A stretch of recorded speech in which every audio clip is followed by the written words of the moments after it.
अल्लाह रोजे में देखना चाहता है कि मेरा बंदा मेरे कहने पे जो चीजें हलाल हैं उनको भी छोड़ता है कि नहीं छोड़ता। तो जब उसने उनको छोड़ दिया तो फिर हराम क्यों नहीं छोड़ेगा।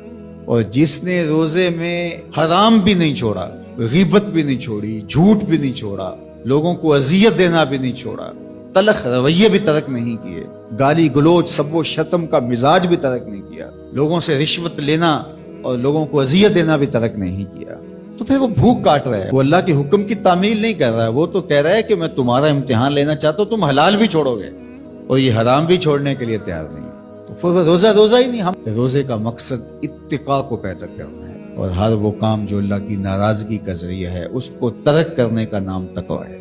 और अगर कोई ऐसा काम सरजद हो जाए जो अल्लाह की नाराजगी का सबब और जरिया है तो फौरन तौबा की जाए, रुजू किया जाए, ऐसे उमूर बजा लाए जाएं जो अल्लाह की रिजा का सबब और जरिया बन जाए।